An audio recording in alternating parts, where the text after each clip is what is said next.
Di sebuah kota padat yang penuh hiruk-pikuk kehidupan, di antara deretan rumah-rumah sederhana yang berdempetan, hiduplah seorang anak kecil bernama Maria.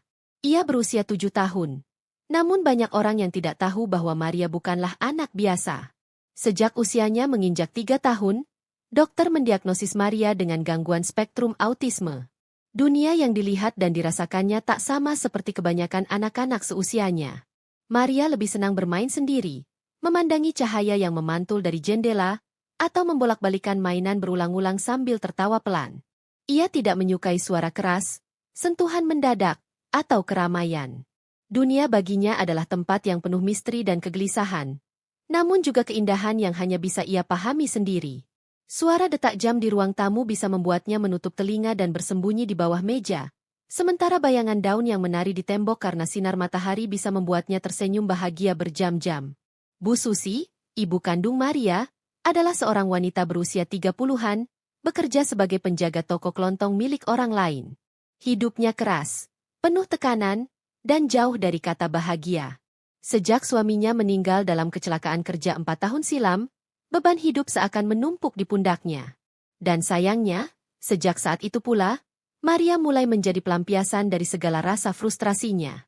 Namun di mata orang luar, rumah mereka terlihat biasa saja. Rumah kecil dengan tembok cat hijau pudar, jendela berjeruji besi, dan pot-pot bunga plastik yang sudah mulai pudar warnanya. Tak ada yang menyangka bahwa di balik pintu kayu yang tertutup rapat itu, seorang anak kecil sedang menjalani hidup dalam keheningan dan ketakutan. Maria tidak pernah protes. Ia tidak tahu bagaimana caranya. Ketika ibunya membentaknya karena menjatuhkan segelas air, ia hanya duduk diam di pojok ruangan, memeluk boneka kelinci kesayangannya. Ketika ibunya menarik rambutnya karena ia tidak segera menjawab pertanyaan, Maria hanya menunduk, menggigit ujung bajunya sendiri. Ia tak menangis seperti anak-anak lain. Tangisannya tak bersuara, hanya tetes air mata yang jatuh diam-diam. Setiap pagi, Bu Susi membangunkan Maria dengan suara keras. "Bangun! Cepat mandi! Aku telat kerja nanti gara-gara kamu." Maria yang belum sepenuhnya sadar biasanya hanya menatap kosong. Terkadang, ia menolak mandi, bukan karena nakal, tapi karena air dingin membuat kulitnya nyeri. Sensasi yang bagi anak lain biasa saja. Bagi Maria seperti ribuan jarum menusuk. Di sekolah, Maria bersekolah di SD Inklusi Harapan Bangsa. Di sana ada guru-guru yang sabar dan memahami kondisi anak-anak seperti Maria. Salah satunya adalah Bu Rini, guru kelas 1B. Bu Rini adalah satu dari sedikit orang yang benar-benar berusaha memahami Maria. Ia tahu Maria lebih nyaman jika diberi tugas secara visual, dan tidak suka dipanggil keras-keras. Ia juga tahu bahwa jika Maria mulai menggoyang-goyangkan badannya ke depan dan ke belakang, itu tandanya ia sedang cemas. Namun belakangan, Bu Rini mulai menyadari sesuatu. Setiap hari Maria datang ke sekolah dengan wajah semakin pucat. Terkadang ada bekas lebam samar di tangannya. Kadang lengannya bengkak. Dan pernah suatu hari ia melihat Maria pincang saat berjalan. Ketika ditanya, Maria hanya diam. Ia tidak bisa menjawab, atau mungkin tidak tahu bagaimana menjawab. "Maria, kamu kenapa sayang? Tangannya sakit?" tanya Bu Rini suatu hari sambil memegang lembut lengan kecil itu. Maria menarik tangannya perlahan dan menggoyangkan tubuhnya pelan. Matanya tidak menatap langsung ke Bu Rini. Ia hanya menunduk dan memeluk tasnya erat-erat. Bu Rini ingin sekali melaporkan pada pihak sekolah atau bahkan ke dinas sosial. Tapi ia tahu harus berhati-hati. Ia belum punya cukup bukti. Dan Maria bukan anak yang mudah diajak bicara. Ia mencatat semua kejadian itu di buku kecilnya, sambil berharap suatu hari bisa membuktikan apa yang sebenarnya terjadi. Di rumah, malam-malam Maria adalah dunia yang sunyi dan penuh ketakutan. Terkadang ia bersembunyi di bawah meja makan, menggigil tanpa suara. Bu Susi sering pulang larut malam dengan wajah masam. Jika makanan tidak sesuai seleranya, ia akan membanting piring. Jika Maria tak segera membukakan pintu, ia akan berteriak dan menampar pipi kecil itu tanpa peringatan. Maria tak punya tempat untuk pergi. Tak punya orang yang bisa jadi tempat berlindung. Di tengah kota yang penuh dengan lampu dan kehidupan, ia hanya bisa hidup dalam bayangannya sendiri. Tapi dalam dunia kecilnya, Maria masih punya harapan. Ia percaya bahwa di balik awan-awan di langit, ada tempat yang tenang dan hangat. Ia sering menggambar awan dan matahari dengan senyum. Ia bilang pada Bu Rini, di langit ada rumah yang lembut. Rumah yang lembut itu seperti apa, Maria? Tanya Bu Rini saat melihat gambar itu. Seperti peluk yang gak sakit. Jawab Maria lirih. Kalimat itu membuat Bu Rini tak kuasa menahan air matanya. Maria sering menulis di buku kecilnya, buku yang diberikan oleh Bu Rini sebagai media komunikasi. Isinya tak banyak kata, tapi penuh gambar. Gambar dirinya memeluk kelinci, gambar pelangi, dan gambar seorang wanita yang tersenyum memeluk anak kecil. Entah itu ibunya atau sosok yang ia harapkan hadir dalam hidupnya. Hari-hari terus berjalan. Tak banyak berubah. Tapi Maria semakin kurus. Ia sering ketiduran di kelas.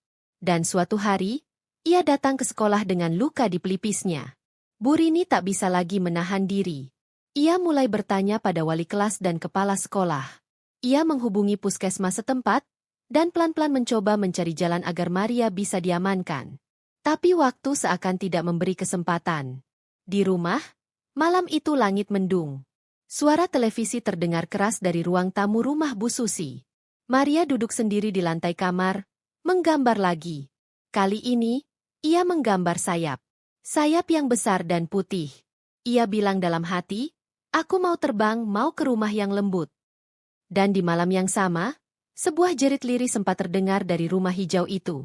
Tetangga mengira itu suara televisi. Mereka tidak tahu bahwa malam itu, Maria menatap dunia kecilnya untuk terakhir kali. Hari-hari berlalu, dan kelam mulai menyelimuti kehidupan Maria. Rumah kecil di gang sempit itu kini menjadi tempat penuh jeritan tanpa suara, tangisan tanpa air mata. Tidak ada lagi tawa kecil Maria yang mengisi ruang. Tidak ada lagi suara sepatu kecilnya berlarian di lantai semen dingin. Yang ada hanya suara teriakan, bentakan, dan benda-benda yang dibanting. Bu Susi kini tidak lagi seperti dulu. Entah sejak kapan, kemarahannya seperti tak lagi mengenal batas. Terkadang hanya karena hal sepele, seperti Maria menumpahkan air, atau tidak segera diam saat diminta, tangan Bu Susi melayang begitu saja. Tamparan, cubitan, bahkan tendangan sering menghantam tubuh kecil Maria yang lemah. Tangisan gadis itu hanya sesekali terdengar, itu pun lebih sering ditahan. Seolah tubuhnya mulai mengerti bahwa menangis hanya akan membuat ibunya semakin marah. Maria sering duduk di pojokan kamar, memeluk boneka kecil yang sudah lusuh. Boneka itu pemberian seorang guru TK yang sempat mengajarnya sebelum Maria dikeluarkan karena dianggap terlalu sulit diatur. Sejak saat itu, Maria hanya tinggal di rumah. Ia tidak lagi bersosialisasi. Tidak lagi mengenal dunia di luar gang sempit tempat ia tinggal. Kekerasan yang dialami Maria tidak hanya fisik. Kata-kata kasar Bu Susi pun seperti cambuk yang menghancurkan hatinya. Dasar anak bodoh. Malu aku punya anak kayak kamu. Atau, kenapa kamu nggak mati aja dari dulu? Adalah kalimat-kalimat yang terlalu sering didengar oleh telinga kecil Maria. Kalimat yang tak layak diucapkan pada siapapun. Apalagi pada seorang anak. Terkadang tetangga mendengar suara tangisan, tapi kebanyakan dari mereka hanya diam. Takut dianggap ikut campur urusan rumah tangga orang lain. Hanya satu atau dua orang yang pernah mencoba berbicara pada Bu Susi, namun langsung dibentak dan diusir. Ini anak saya.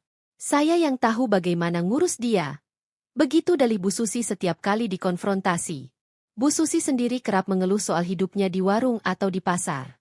Ia merasa hidupnya penuh beban karena harus merawat anak berkebutuhan khusus tanpa bantuan siapapun. Ia merasa dunia tidak adil.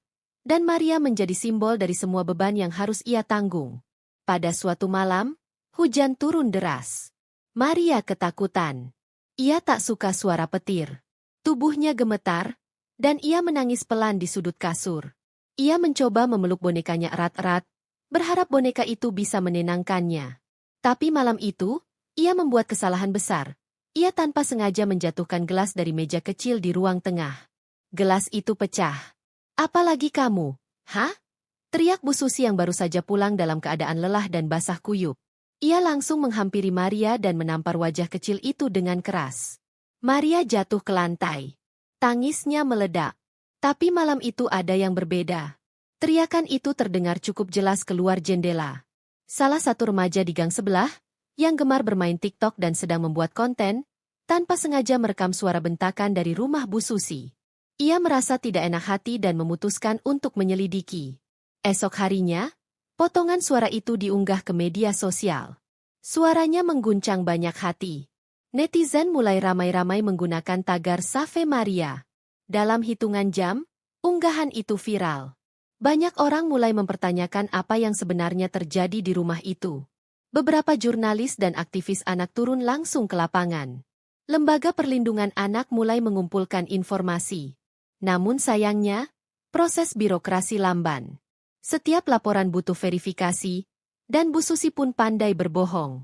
Ketika seorang petugas datang ke rumahnya, ia menyambut dengan ramah dan berkata, "Maria sedang tidur. Dia baik-baik saja. Anak itu memang sensitif." Maria sendiri ketika diminta bicara, hanya menggeleng pelan sambil memeluk bonekanya. Matanya kosong. Tak ada suara. Ia tak tahu bahwa saat itu adalah kesempatan terakhirnya untuk selamat. Tapi bagaimana mungkin seorang anak dengan trauma dan kebutuhan khusus bisa menjelaskan penderitaannya dalam satu pertemuan singkat? Hari-hari berikutnya, tekanan pada Bu Susi semakin besar. Netizen mulai menyebar foto rumahnya, membuat video reaksi, bahkan mengirim laporan bertubi-tubi ke pihak berwajib. Tapi semuanya terlambat. Pada malam kelam di akhir pekan, suara jeritan keras kembali terdengar dari rumah itu. Namun kali ini, sunyi yang menyusul begitu mengerikan. Maria tak pernah keluar dari kamarnya lagi. Esok harinya, tubuhnya ditemukan tak bernyawa oleh tetangga yang curiga karena rumah itu terlalu sepi. Kabar kematian Maria menyebar lebih cepat daripada bantuan yang pernah datang. Foto tubuh kecilnya dengan luka-luka memar diunggah oleh akun berita lokal. Tangisan dan penyesalan membanjiri kolom komentar. Banyak yang menyesal tidak bertindak lebih cepat. Banyak yang merasa bersalah karena hanya menjadi penonton tragedi ini. Bu Susi ditangkap dan kini menghadapi tuntutan hukum. Ia duduk di ruang interogasi dengan wajah datar, seolah tak memahami apa yang telah ia lakukan. Dalam salah satu rekaman, ia hanya berkata lirih, "Saya cuma capek, saya nggak tahu harus gimana lagi." Maria kini telah tiada. Tapi kisahnya mengguncang kota. Sekolah-sekolah mulai mengadakan seminar tentang kekerasan dalam rumah tangga. Pemerintah lokal mulai menggandeng psikolog dan pekerja sosial untuk menjangkau anak-anak di daerah rawan. Dan di sebuah taman kecil, dibangun tugu sederhana. Sebuah bangku kecil di bawah pohon, dengan ukiran nama, Maria, cahaya kecil yang terlambat diselamatkan. Jeritannya memang tak terdengar. Tapi sekarang, dunia tak bisa lagi berpura-pura tuli. Pagi itu kota masih tertutup mendung. Langit kelabu seakan merespons duka yang menyelimuti lingkungan gang kecil tempat Maria tinggal. Sudah beberapa hari sejak jasad gadis kecil itu dimakamkan. Namun kepergiannya meninggalkan jejak panjang yang tidak akan mudah hilang dari ingatan siapapun yang pernah menyentuh ceritanya. Isak tangis masih terdengar dari warga sekitar. Mereka yang sebelumnya hanya diam, kini merasa dihantui rasa bersalah. Ada tetangga yang menangis saat diwawancarai media, "Saya dengar tangisan anak itu. Tapi saya pikir, ya itu urusan ibunya. Saya takut ikut campur." Maria kini telah tiada, tapi jejak penderitaannya menjadi cambuk sosial. Di media sosial, tagar keadilan untuk Maria terus bergema. Foto-foto masa kecil Maria, video pendek dari CCTV tetangga, dan tangkapan layar komentar netizen memenuhi timeline. Para aktivis perlindungan anak mulai angkat bicara, menyuarakan perubahan sistem dan perlunya deteksi dini terhadap kekerasan anak, terutama pada anak berkebutuhan khusus. Berbagai organisasi turun ke lapangan. Yayasan Perlindungan Anak Nusantara, YAN, mendirikan posko krisis di sekitar lingkungan rumah Maria. Mereka membuka layanan psikologi gratis untuk anak-anak dan orang tua, serta membagikan brosur edukatif tentang hak-hak anak. Posko itu ramai, bukan hanya oleh warga sekitar tapi juga relawan yang datang dari berbagai kota. Semua ingin terlibat. Semua ingin membayar rasa bersalah yang tak terucapkan. Seorang guru TK bernama Bu Ratna menjadi salah satu saksi penting dalam penyelidikan. Ia pernah mengajar Maria selama beberapa bulan. Dengan mata berkaca-kaca, ia menceritakan, Maria anak yang istimewa. Ia suka menyusun balok, suka mendengarkan musik. Tapi saya tahu, ada luka di hatinya. Kadang dia menjerit saat didekati orang dewasa. Saya sudah curiga, tapi saya terlalu takut melaporkan. Saya Mil. Kepolisian kota akhirnya bergerak cepat. Mereka menambah personel di unit perlindungan perempuan dan anak, PPA. Bu Susi, ibu kandung Maria, dijerat dengan pasal berlapis. Kekerasan terhadap anak, penganiayaan berat, dan pembunuhan. Ia menangis saat sidang pertama. Namun banyak pihak menganggap tangis itu bukan penyesalan, melainkan ketakutan. Media nasional mengangkat kasus Maria sebagai sorotan utama. Tayangan dokumenter singkat diproduksi oleh beberapa stasiun TV swasta. Cerita Maria diangkat ke banyak kanal YouTube, TikTok, dan Instagram oleh para konten creator yang peduli. Meski ada yang memanfaatkan kasus ini untuk popularitas, namun banyak juga yang benar-benar ingin mengedukasi masyarakat. Di sisi lain, sekolah-sekolah mulai mengubah pendekatan mereka. Beberapa sekolah inklusi mendapat pelatihan tambahan tentang bagaimana menangani anak berkebutuhan khusus. Pemerintah daerah pun mengeluarkan surat edaran agar RT dan RW setempat aktif melaporkan jika ada anak yang dicurigai mengalami kekerasan. Tak hanya itu, hotline khusus untuk pelaporan kekerasan anak diperbarui dan disebarluaskan ke masyarakat. Namun yang paling menggugah adalah gerakan dari anak-anak. Sekelompok siswa SMP di kota itu membuat mural besar di dinding kosong dekat rumah Maria. Mereka melukis wajah Maria yang sedang tersenyum sambil memeluk bonekanya. Di samping lukisan itu tertulis, "Maaf, kami terlambat menyelamatkanmu." Mural itu viral. Ribuan orang berdatangan hanya untuk melihatnya. Beberapa meletakkan bunga, boneka, dan surat-surat kecil berisi pesan dukungan. Seorang anak perempuan menulis, "Kalau kamu masih hidup, aku ingin jadi temanmu." Maria mungkin tak pernah tahu bahwa setelah kepergiannya, namanya menjadi simbol. Bukan hanya korban, tapi juga suara yang selama ini dibungkam. Ia mengajarkan bahwa diam adalah bentuk kekejaman tersendiri. Seiring waktu, kasus ini menarik perhatian tingkat nasional. Menteri Sosial turun langsung melihat lokasi kejadian. Dalam konferensi pers, beliau menyatakan, "Kita tidak boleh lagi menunggu anak meninggal untuk peduli." Kasus Maria adalah tamparan keras bagi sistem perlindungan anak di negeri ini. Rapat darurat digelar di gedung DPRD Kota. Perwakilan Dinas Pendidikan, Kesehatan, Sosial, serta aparat kepolisian duduk bersama. Mereka membentuk satuan tugas khusus, Satgas Anak Istimewa.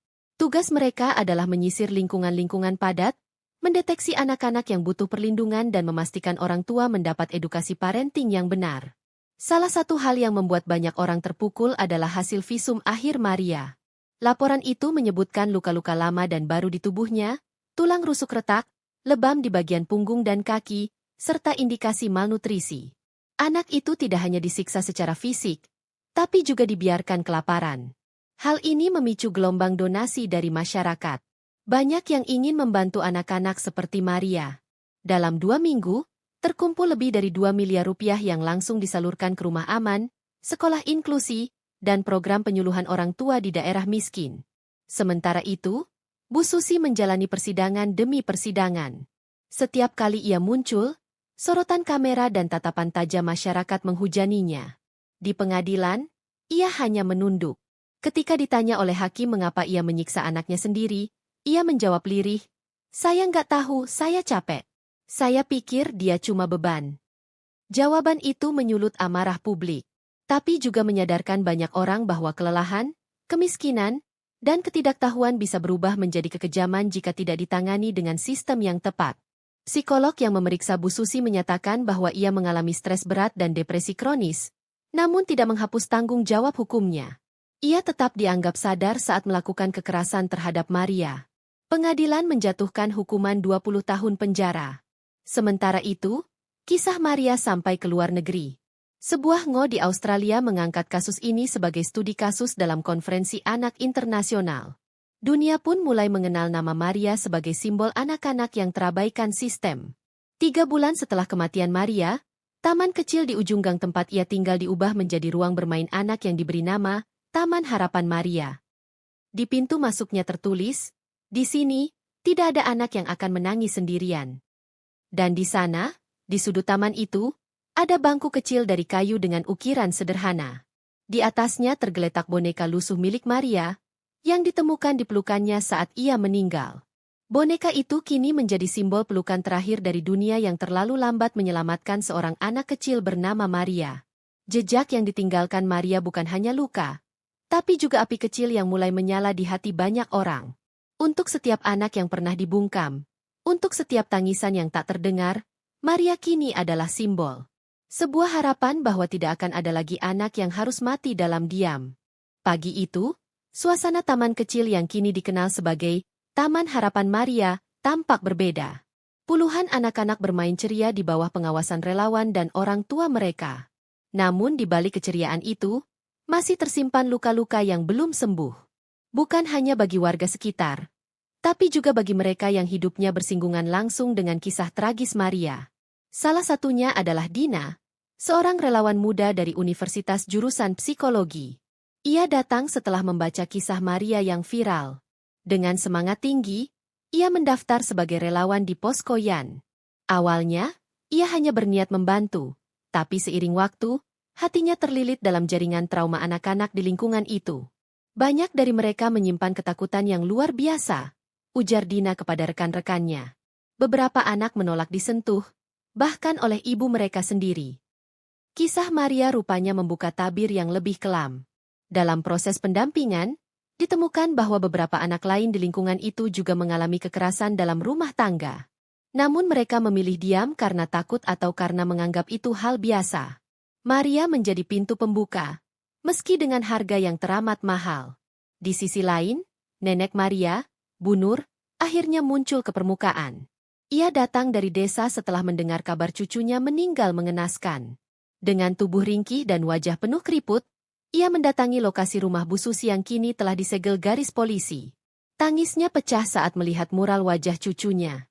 Maria, cucuku, maaf, Nek nggak sempat jagain kamu, ucapnya sambil memeluk boneka yang ditemukan bersama jasad cucunya. Warga yang melihat pemandangan itu pun tak kuasa menahan air mata. Bu Nur kemudian diwawancarai media. Dalam tangisnya ia bercerita bahwa sejak suami Bu Susi meninggal, anaknya itu mulai berubah.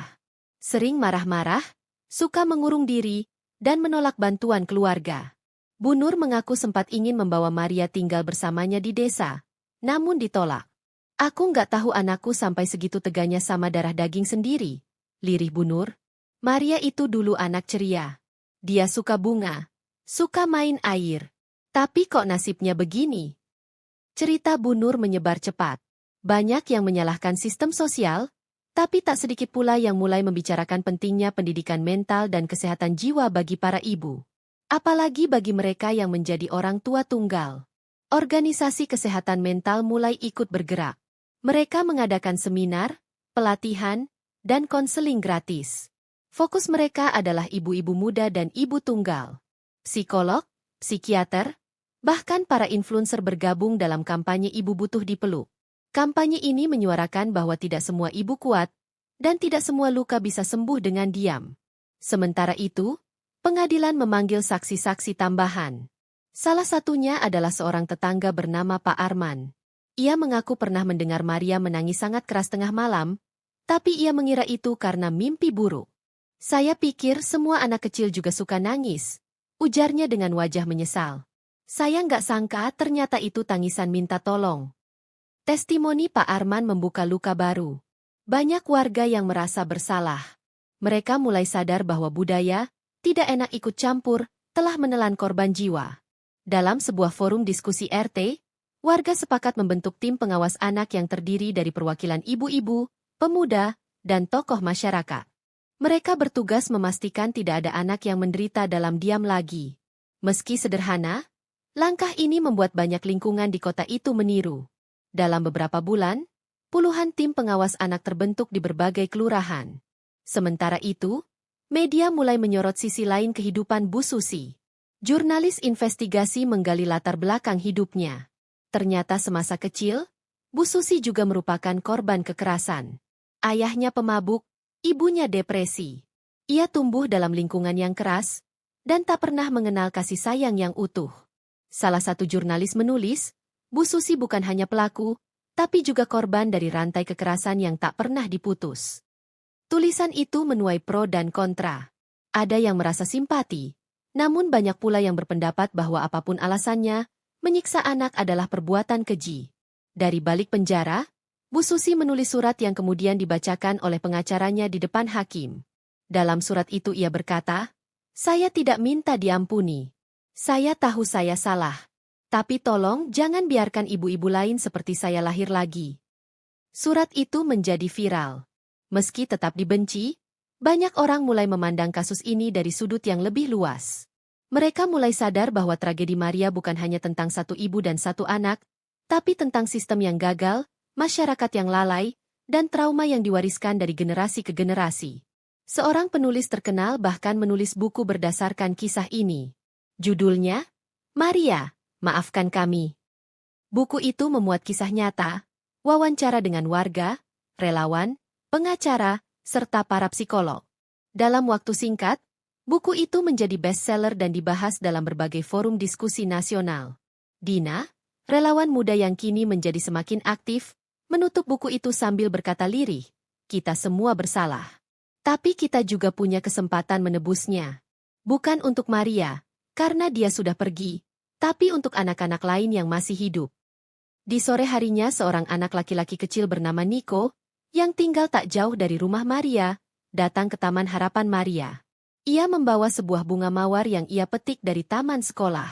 Ia meletakkan bunga itu di bawah mural, lalu berbisik, "Maria, aku janji, aku bakal jadi anak baik. Biar kamu senang di surga." Matahari sore menyorot lembut wajah Maria di mural itu. Senyum kecilnya seakan abadi, menjadi pengingat bahwa sekalipun dunia gagal menjaganya, kisahnya akan terus hidup, menuntun perubahan di hati setiap orang yang mendengarnya. Langit senja di balik jeruji besi tampak memerah. Seolah ikut menyimpan amarah dan luka yang tak pernah terungkap. Di sudut ruang tahanan perempuan, Bu Susi duduk diam. Tubuhnya membungkuk, tangan kirinya menopang dagu, dan matanya menatap kosong ke dinding yang dingin. Tak ada tangis, tak ada amarah. Hanya hening yang menggantung, dan bayangan masa lalu yang perlahan kembali membanjiri pikirannya. Tahun 1984. Sebuah desa kecil di Jawa Timur. Susi kecil berusia 7 tahun. Kurus, rambutnya digunting asal-asalan, mengenakan baju lusuh yang tak seukuran. Ia duduk di depan rumah panggung kecil beralaskan tanah. Hari itu, ayahnya pulang dalam keadaan mabuk. Leg. Seperti biasa, suara bentakan dan bunyi benda pecah sudah menjadi irama malam hari di rumah mereka. "Susi, di mana kamu? Dasar bocah sial." Ia gemetar, bersembunyi di balik tumpukan kayu di samping dapur. Nafasnya tertahan. Tapi itu tak menyelamatkannya. Ayahnya menemukannya, menarik lengannya kasar, dan tanpa banyak kata, menampar wajah mungilnya. Ibunya hanya berdiri di pojok ruangan, menunduk. Tak satu pun membela. "Anak ini bikin hidup kita susah. Kamu itu kutukan." Hari demi hari, Susi tumbuh dalam kekerasan dan hinaan. Ia belajar menahan tangis, belajar tidak bertanya, tidak membantah. Hingga akhirnya, ia tidak merasa apa-apa lagi. Di sekolah, ia selalu datang paling awal, duduk di bangku paling belakang. Guru-guru tahu tentang keluarganya, tapi tak ada yang benar-benar peduli. Beberapa hanya menggelengkan kepala, lalu melanjutkan pelajaran seolah hidup harus terus berjalan. "Kamu harus kuat, Sus. Hidup kita memang gak enak," kata ibunya suatu hari saat mereka sedang mencuci pakaian di sungai. "Kenapa aku lahir, Bu?" tanyanya polos. Ibunya diam. Lalu dengan datar menjawab, "Kadang ibu juga gak tahu." Remaja Susi adalah perempuan yang pendiam. Tidak banyak teman. Ia menikah di usia 18 tahun dengan seorang pria yang dikenalkan tetangganya. Bukan cinta. Hanya ingin kabur dari rumah. Suaminya, Pak Doni, adalah sopir angkutan kota. Periang, tapi suka menghilang berhari-hari. Gajinya tak tentu, dan sering pulang hanya untuk tidur. Tahun demi tahun, Bu Susi menyimpan luka. Tapi tidak pernah ia luapkan. Ia pikir, begitulah hidup. Sabar, dan diam. Ia hanya ingin punya anak yang bisa menemaninya. Yang bisa ia cintai. Yang bisa mencintainya. Lalu lahirlah Maria. Awalnya, Bu Susi sangat bahagia. Maria adalah harapannya. Anak perempuan yang ia pikir bisa menyembuhkan semua luka masa lalu. Tapi sejak kecil, Maria berbeda. Ia tidak menangis seperti bayi lain. Tidak merespons mainan, tidak menoleh saat dipanggil. Dokter mengatakan Maria adalah anak dengan kebutuhan khusus. Anak ibu butuh terapi khusus, Mungkin spektrum autisme, kata dokter di rumah sakit. Dunia Bu Susi runtuh. Bukan karena ia malu punya anak seperti Maria, tapi karena ia merasa gagal. Ia tak paham bagaimana cara membesarkan anak seperti itu. Ia sendiri belum selesai dengan lukanya, dan kini harus mengasuh anak dengan kebutuhan yang sangat besar. Suaminya hanya mengangkat bahu. Aku nggak ngerti beginian. Ya udah kamu aja yang ngurus. Sejak saat itu, Bu Susi merawat Maria sendirian. Setiap malam terbangun karena Maria menjerit tanpa sebab. Setiap pagi harus menenangkan anaknya yang melempar barang. Ia lelah. Sangat lelah. Namun tak pernah mengeluh. Tak tahu caranya. Karena dulu, ia pun diminta untuk tidak mengeluh. Waktu berlalu. Maria beranjak besar. Dan semakin sulit dikendalikan. Anak-anak lain di sekitar rumah mengejek. Menyebut Maria, anak aneh. Orang-orang menjauh, tetangga mulai membicarakan. Bu Susi hanya bisa menahan diri. Anakmu itu, kenapa sih? Apa kamu nggak pernah ngajarin? Kalau nggak bisa urus anak, jangan punya. Itu kata-kata dari orang sekitar. Menggoreskan perih yang ia tahan sendiri. Ia ingin berteriak, aku juga korban. Tapi siapa yang mau dengar? Maria semakin dewasa. Tapi tak pernah benar-benar bisa mandiri. Ia suka membenturkan kepala ke tembok, kadang menggigit tangannya sendiri. Bu Susi mulai kehilangan kesabaran. Ia teriak. Ia cubit. Ia pukul. Awalnya pelan, lalu menjadi kebiasaan. Bukan karena benci, tapi karena bingung dan putus asa. Berhenti. Diam. Jangan teriak lagi. Jeritnya suatu malam sambil menampar Maria yang mengguncang-guncang tubuhnya. Maria menangis. Tapi tidak keras. Hanya air mata yang mengalir perlahan. Saat itu, untuk pertama kalinya, Bu Susi merasa takut pada dirinya sendiri. Tapi ia tidak berhenti. Karena ia pikir, mungkin ini satu-satunya cara. Kini, duduk di dalam tahanan, Bu Susi memutar kembali semuanya. Ingatan tentang Susi kecil yang dicubit ayahnya. Dan kini ia melakukan hal yang sama pada anaknya sendiri. Aku nggak mau jadi seperti mereka. Tapi ternyata aku jadi lebih buruk. Gumamnya lirih. Sejak kasusnya viral, semua orang memakinya. Ia disebut monster, iblis, ibu durhaka. Tapi tak satu pun bertanya bagaimana semua itu bermula. Ia tidak membela diri. Tidak berbohong. Tidak menyalahkan siapapun. Karena ia tahu, apa yang ia lakukan pada Maria tidak bisa diampuni. Tidak ada alasan cukup kuat untuk menyakiti anak sendiri. Tapi jauh di dalam hatinya, ada jeritan kecil. Kenapa dulu tidak ada yang menyelamatkanku? Hari itu, seorang petugas LSM datang ke tahanan. Seorang wanita muda, namanya Rani. Ia menatap Bu Susi lama, lalu duduk di depannya. Saya tahu apa yang ibu lakukan salah. Tapi saya juga tahu luka itu berakar dari jauh. Bu Susi menunduk. Air matanya menetes perlahan. Pertama kalinya ia menangis di depan orang lain setelah bertahun-tahun. Saya cuma ingin didengar sekali saja.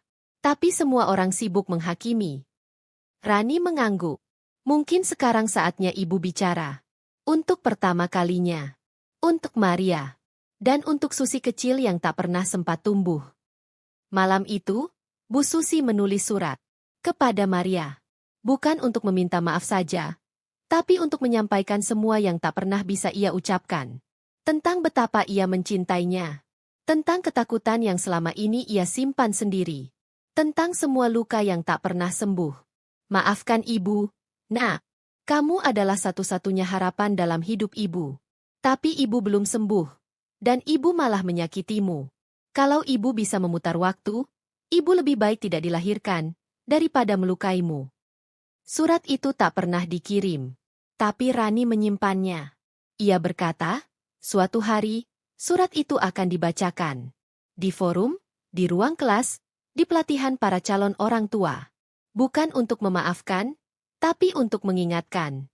Bahwa luka yang tidak disembuhkan akan menjadi luka yang diwariskan. Dan setiap anak berhak untuk dicintai tanpa syarat. Senja pun tenggelam. Dan Bu Susi masih duduk diam. Tapi kali ini, di pipinya mengalir air mata. Bukan air mata karena dihukum.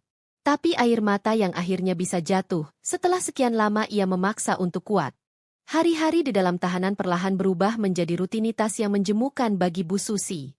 Tapi di tengah keheningan dan rasa bersalah yang terus menghantui, ia mulai menghadapi kenyataan. Penjara bukan hanya tentang jeruji dan tembok dingin. Bagi Bu Susi, itu adalah ruang perenungan, tempat di mana ia akhirnya harus mempertanggungjawabkan segalanya. Bukan hanya kepada hukum, tetapi pada dirinya sendiri dan Maria. Setiap pagi, ia terbangun dengan suara langkah kaki petugas, suara sendok membentur nampan makan, dan suara napas berat para tahanan lain.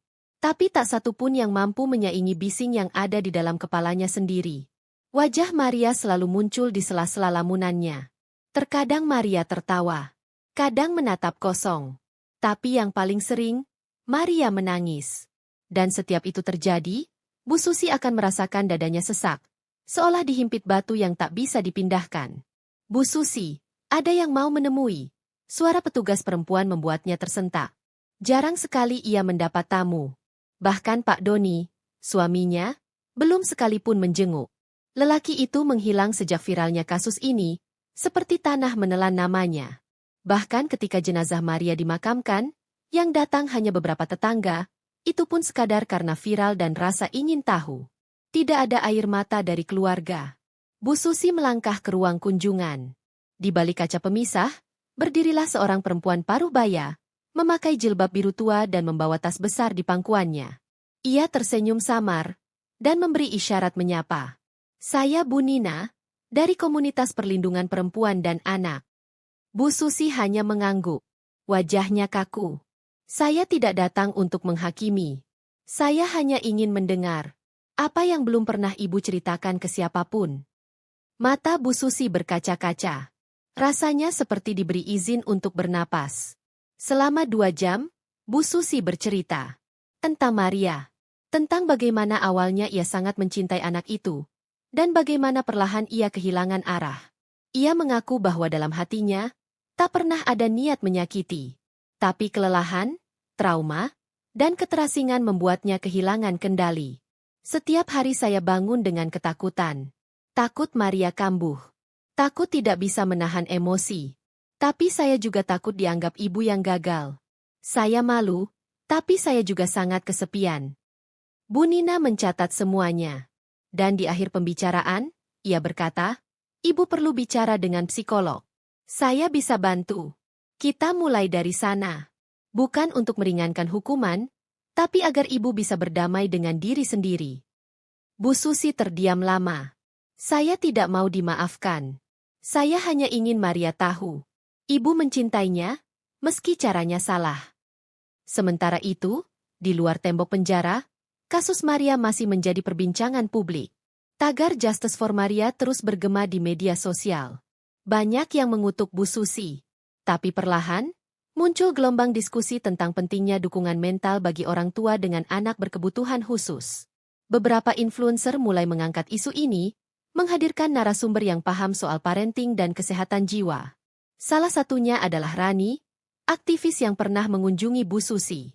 Kita bisa benci tindakan Bu Susi, tapi kalau kita hanya berhenti di situ, kita akan terus melahirkan Bu Susi lainnya.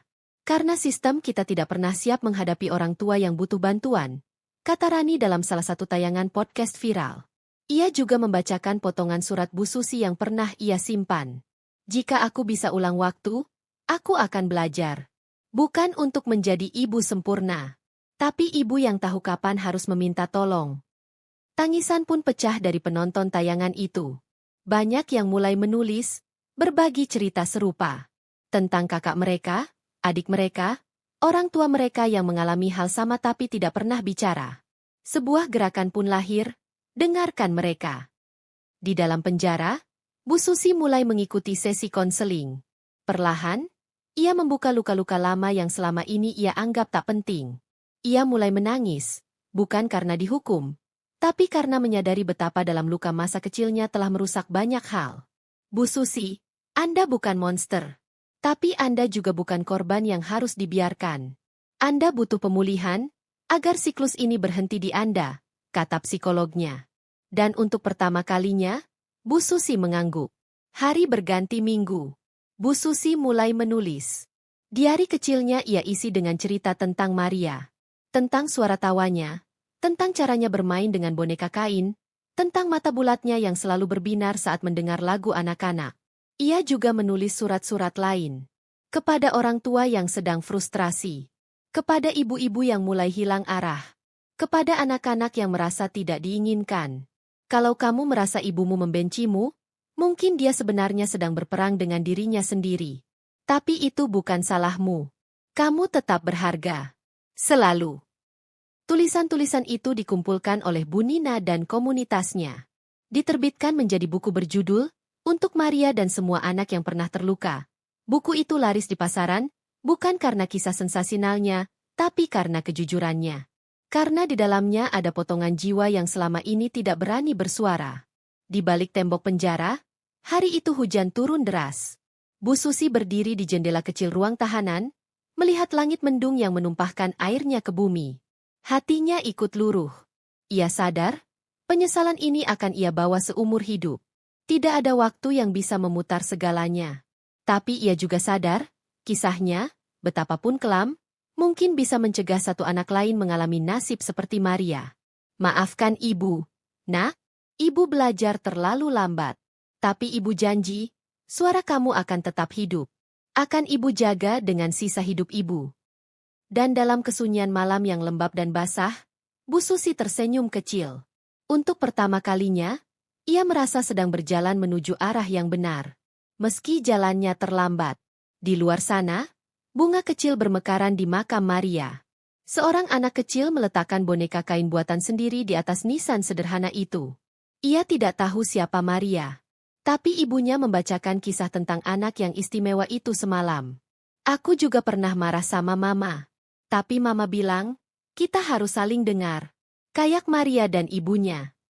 Angin berembus pelan. Dan di antara bisikan dedaunan, seolah terdengar suara lembut Maria. Terima kasih karena akhirnya, aku didengar. 3 tahun telah berlalu sejak Bu Susi divonis dan menjalani masa hukumannya. Selama itu pula, nama Maria masih terus bergema di berbagai platform sosial media.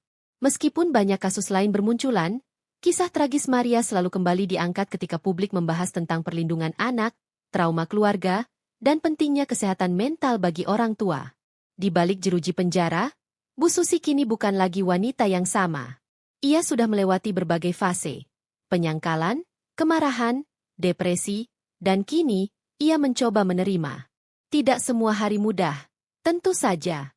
Tapi kini ia punya satu tujuan yang membuatnya bangkit setiap pagi. Menyebarkan kesadaran agar tidak ada lagi anak yang menjadi korban. Setiap minggu, ia menulis untuk komunitas, dengarkan mereka. Tulisannya diketik ulang dan disebarkan lewat media sosial komunitas itu, bahkan dibaca di berbagai forum diskusi dan seminar online. Sebagian tulisan itu berbentuk puisi pendek, surat terbuka, atau bahkan kutipan harian yang penuh refleksi. Jika waktu bisa kembali, bukan aku yang ingin berubah, tapi keberanianku untuk meminta bantuan. Suatu pagi yang cerah, petugas penjara mengumumkan sesuatu yang membuat para narapidana berkumpul di aula. Akan ada program pelatihan keterampilan baru dari salah satu yayasan. Kita akan membuka kelas kerajinan tangan, komunikasi, dan juga literasi digital. Semua yang ikut akan dapat sertifikat dan kesempatan magang jika bebas nanti. Bagi sebagian napi, itu hanya sekadar kegiatan pengisi waktu. Tapi bagi Bu Susi, itu adalah kesempatan. Ia langsung mendaftar, bukan hanya untuk dirinya, tapi karena ia ingin membuat ruang aman bagi ibu-ibu lain yang mungkin juga pernah merasa sesat seperti dirinya. Di kelas literasi digital, Bu Susi belajar tentang membuat blog, mengelola email, bahkan tentang bagaimana menyusun kampanye sosial. Ia belajar dari nol, seringkali salah ketik, sering tak paham istilah-istilah asing. Tapi semangatnya luar biasa. Saya ingin bikin blog tentang Maria. Tentang kisah kami. Tapi bukan untuk cari simpati. Ya. Saya ingin orang belajar dari kesalahan saya. Katanya suatu kali kepada relawan yang membimbingnya. Dan benar saja. 2 bulan kemudian, blog berjudul, Langit untuk Maria, lahir. Isinya sederhana. Kisah Maria ditulis ulang dari sudut pandang Bu Susi, lengkap dengan ilustrasi dari salah satu napi yang jago menggambar. Tulisan itu menyebar cepat. Banyak yang membacanya, membagikannya, dan bahkan menulis komentar menyentuh. Saya juga ibu dari anak spesial. Terima kasih, Bu Susi, sudah berani bicara. Kini saya tahu, saya tidak sendirian. Sementara itu, dunia di luar terus bergerak. Rani, aktivis yang dulu pernah datang ke penjara, kini bekerja sama dengan Dinas Sosial dan Dinas Pendidikan untuk membuat kurikulum khusus pengasuhan anak berkebutuhan khusus. Ia juga mengusulkan agar kisah Maria dimasukkan dalam pelatihan guru dan tenaga kesehatan. Kita tidak bisa terus menyalahkan individu. Kita harus ciptakan sistem yang siap menampung mereka yang terjatuh, sebelum mereka merusak atau hancur bersama luka mereka sendiri, katanya dalam sebuah konferensi pers. Buku, untuk Maria dan semua anak yang pernah terluka, kini sudah masuk cetakan ketiga. Bahkan telah diterjemahkan ke dalam bahasa Inggris dan dibagikan ke komunitas internasional sebagai bagian dari kampanye kesadaran global. Dalam salah satu halaman depan, tertulis, "Dari balik luka terdalam, bisa lahir harapan yang paling tulus." Di dalam selnya, Bu Susi membaca salah satu komentar blog dari seorang remaja bernama Aira. "Saya korban kekerasan juga, Bu. Tapi kisah ibu bikin saya mau cerita ke guru BK. Saya takut. Tapi saya nggak mau mati dalam diam kayak Maria." Bu Susi menangis lama malam itu. Tapi kali ini, air matanya bukan hanya berisi penyesalan, tapi juga rasa syukur. Karena meski ia tak bisa menghidupkan Maria kembali, setidaknya ia bisa menyelamatkan Aira, dan mungkin banyak lainnya. Suatu hari, kepala penjara memanggil Bu Susi ke ruangannya. Di sana sudah duduk 2 orang dari Kementerian Pemberdayaan Perempuan dan Perlindungan Anak. "Bu Susi, kami datang bukan hanya untuk mendengar, tapi juga memberi kesempatan. Kami akan buat program pelatihan bagi orang tua di 10 kota besar. Kami ingin ibu jadi salah satu narasumber utama." Bu Susi tercekat. "Tapi saya mantan narapidana. Saya sudah membunuh anak saya sendiri. Apa pantas saya bicara soal pengasuhan?" Salah satu tamu, seorang ibu berambut putih dan bermata lembut, menggenggam tangannya. "Justru karena ibu pernah jatuh, orang akan mendengar. Karena ibu tahu rasa sakitnya. Dan karena ibu memilih bangkit." Hari pelatihan pertama diadakan secara virtual. Bu Susi, masih dari dalam penjara, duduk di depan kamera. Suaranya bergetar saat membuka sesi. "Saya bukan pakar. Saya bukan orang suci. Tapi saya tahu bagaimana rasanya sendirian, kehilangan arah, dan menyesal seumur hidup. Jika Anda sedang merasa putus asa, dengarkan ini, Anda berhak minta tolong. Dan tolonglah anak-anak Anda, sebelum terlambat." Ratusan orang mendengarkan. Beberapa menangis. Beberapa menulis pesan singkat. "Saya ingin berubah. Saya tidak ingin menjadi monster di mata anak saya." Tahun keempat masa tahanannya, Bu Susi mendapatkan remisi karena perilaku baik dan kontribusinya pada pendidikan masyarakat. Ia tidak langsung bebas, tapi kini lebih sering diizinkan keluar untuk mendampingi program-program pelatihan dengan pengawasan ketat. Dalam salah satu pelatihan tatap muka, ia bertemu dengan seorang ibu muda yang duduk diam di pojok ruangan. Setelah sesi selesai, ibu itu menghampirinya. "Bu Susi, saya dulu benci ibu. Tapi setelah tahu cerita ibu sebenarnya, saya sadar saya hampir jadi seperti ibu. Saya pernah cubit anak saya sampai biru karena stres. Tapi sekarang saya sudah ke psikolog. Saya mulai pelan-pelan belajar." Bu Susi memeluknya. Erat. Tak ada kata-kata. Hanya 2 ibu yang pernah merasa kehilangan arah, kini saling menguatkan. Di akhir tahun itu, Bu Susi kembali ke makam Maria. Ditemani petugas dan perwakilan komunitas, ia membawa bunga mawar putih dan secari kertas kecil. "Hari ini ibu bicara di depan ratusan orang. Mereka tahu namamu. Mereka tahu kamu anak baik. Mereka tahu ibu salah. Tapi mereka juga tahu, kamu telah mengubah dunia. Lewatmu, banyak anak lain diselamatkan. Terima kasih sudah jadi cahaya dalam kegelapan ibu." Bunga itu diletakkan di nisan. Dan matahari sore yang hangat menyinari wajahnya. Untuk pertama kalinya, Bu Susi benar-benar merasa damai. Bukan karena ia sudah bebas, tapi karena ia tahu, Maria tidak pernah benar-benar pergi. Namanya kini jadi pelita. Dan dari luka terdalam itulah, matahari harapan akhirnya terbit. Tahun kelima masa tahanan Bu Susi menjadi tonggak sejarah tersendiri dalam dunia perlindungan anak di Indonesia. Sosok yang dulu dikenal sebagai ibu penyiksa anak, kini dikenal sebagai suara keberanian, luka, dan penyembuhan. Tak ada hari berlalu tanpa ia menerima surat dari pembaca blognya, sebagian besar dari orang tua, sebagian dari anak-anak yang pernah merasa tak diinginkan, dan ada pula dari mereka yang sedang menjalani hukuman sama sepertinya. Maria, anak kecil yang dulu hanya dikenal oleh tetangga-tetangga satu gang, kini namanya tercantum di berbagai forum. Sebuah gerakan nasional lahir dari kisahnya. Gerakan Pelita Maria, sebuah inisiatif untuk memberikan edukasi mental, pelatihan pengasuhan, serta layanan psikologis gratis bagi orang tua dan anak-anak yang rentan. Bu Susi tak pernah membayangkan kisahnya akan sejauh ini. Ia tidak pernah mencari popularitas, karena dalam hatinya, ia tahu tak ada kemuliaan dari tragedi yang ia sebabkan. Tapi ada sesuatu yang membuatnya terus melangkah. Walau terkadang harus melalui hari-hari dengan menahan rasa bersalah yang tak kunjung reda, harapan agar tidak ada lagi Maria lain di luar sana. Dalam salah satu pelatihan yang ia isi, ia duduk di sebuah aula besar di Surabaya. Sudah 2 tahun terakhir ini ia diberikan izin khusus oleh Kementerian Hukum dan HAM untuk menjadi pembicara dalam rangkaian seminar edukasi keluarga. Di aula itu, hadir ratusan ibu dan ayah muda, guru PAUD, petugas puskesmas, dan bahkan aparat kelurahan. Saat saya menyiksa Maria dulu, saya bukan hanya seorang ibu yang kelelahan. Saya juga seseorang yang tak pernah diajari cara menghadapi perbedaan.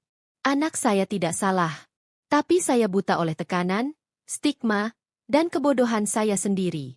Saya ingin kalian belajar dari itu. Tangannya menggenggam erat mikrofon. Suaranya bergetar. Setiap kalimatnya mengguncang ruangan. Tak sedikit peserta yang mengusap air mata diam-diam. Sementara itu, Rani, aktivis yang sejak awal mendampingi kasus Maria, membentuk yayasan khusus dengan nama Langit Maria. Yayasan ini memiliki layanan hotline, tempat perlindungan darurat, dan program pendampingan psikologis jangka panjang. Dalam 1 tahun pertama berdirinya, yayasan ini telah menangani lebih dari 400 laporan kasus anak dalam risiko tinggi. Saya percaya, perubahan datang bukan dari kesempurnaan, tapi dari keberanian menghadapi luka, ujar Rani saat diwawancarai dalam sebuah acara TV nasional. Di balik layar, Bu Susi juga menulis buku keduanya, Surat untuk Maria. Buku ini bukan memoir seperti yang pertama, melainkan kumpulan surat, cerita pendek, dan puisi dari orang-orang yang terinspirasi oleh kisah Maria. Dari seorang guru di Papua, seorang ibu rumah tangga di Pontianak, hingga seorang anak SMP yang berani bicara tentang kekerasan yang dialaminya di rumah. Masa tahanan Bu Susi akhirnya memasuki tahun ke-6. Ia mendapatkan pembebasan bersyarat berkat kontribusi luar biasanya di bidang sosial. Hari itu, langit Jakarta cerah.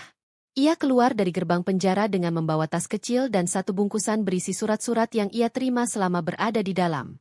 Di luar gerbang, berdiri Rani, beberapa relawan yayasan, dan wartawan dari beberapa media.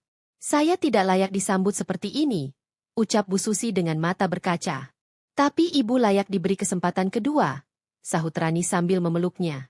Langkah pertamanya sebagai orang bebas tidak menuju rumah, melainkan menuju kantor Langit Maria. Ia langsung bergabung sebagai staf edukasi dan pendamping komunitas. Meski sempat diragukan oleh beberapa pihak, nyatanya kehadiran Bu Susi menjadi magnet yang kuat. Banyak peserta pelatihan yang berkata, kalau Bu Susi saja bisa bangkit, saya juga pasti bisa. 1 tahun setelah kebebasannya, Bu Susi melakukan hal yang sangat berarti dalam hidupnya. Membangun taman bacaan Maria di kampung tempat ia dulu tinggal bersama putrinya. Tanah kecil di bekas rumah kontrakan yang dulu menjadi saksi bisu kekerasan itu, kini diubah menjadi ruang terbuka dengan buku-buku anak, pojok konseling, dan panggung dongeng setiap Sabtu sore. Warga awalnya mencibir. Banyak yang masih menyimpan amarah. Tapi perlahan, anak-anak mulai berdatangan. Mereka duduk mendengarkan kisah, membaca buku, dan tertawa. Di tempat ini dulu, Maria sering bermain boneka sendirian, kata Bu Susi pada seorang jurnalis yang datang meliput. Kini saya ingin ada lebih banyak tawa, karena saya sudah terlalu banyak mendengar tangisan. Salah satu program unggulan Taman Bacaan Maria adalah ruang bercerita tanpa takut. Setiap minggu, anak-anak dan orang tua diberi kesempatan berbicara tanpa dihakimi. Di ruangan kecil penuh lukisan ceria itu, Seorang bocah laki-laki bernama Reno pernah mengaku. Kadang aku takut pulang. Soalnya ayah suka marah. Tapi di sini aku merasa aman. Bu Susi hanya tersenyum sambil menepuk bahu Reno. Ia tahu rasa takut itu. Ia tahu bagaimana anak-anak bisa merasa bersalah atas sesuatu yang seharusnya bukan tanggung jawab mereka. 3 tahun berlalu sejak Bu Susi bebas. Nama Maria telah resmi diabadikan dalam berbagai bentuk. Ada beasiswa Maria untuk anak-anak berkebutuhan khusus dari keluarga tidak mampu. Ada juga Hari Cinta Maria, sebuah peringatan nasional yang digagas oleh yayasan dan kini dirayakan setiap tanggal kematian Maria dengan aksi sosial dan edukasi publik. Bu Susi kini tinggal di rumah kecil yang dibelikan oleh yayasan, hidup sederhana, dikelilingi tanaman bunga yang ia rawat sendiri. Ia tetap rutin menulis, kini kolom mingguannya ada di salah satu portal berita nasional.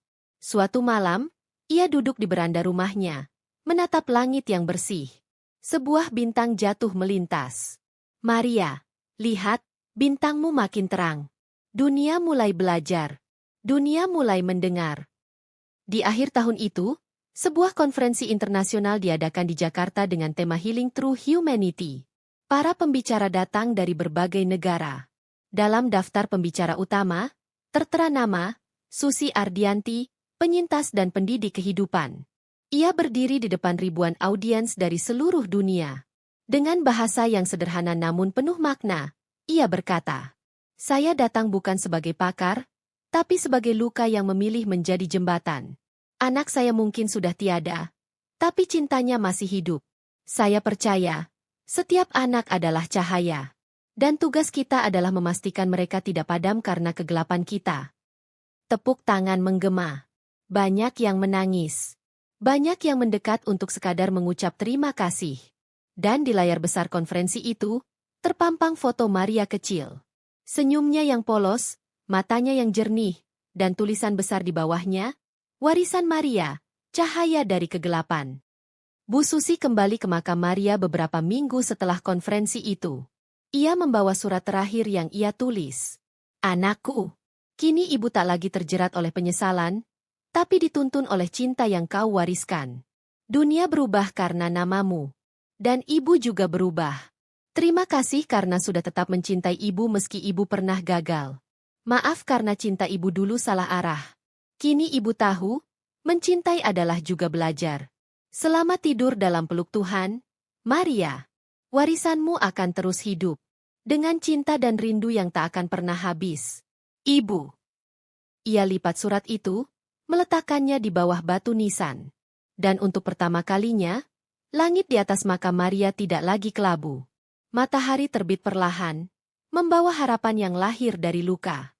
Warisan Maria kini telah menjadi cahaya yang menerangi langkah banyak orang.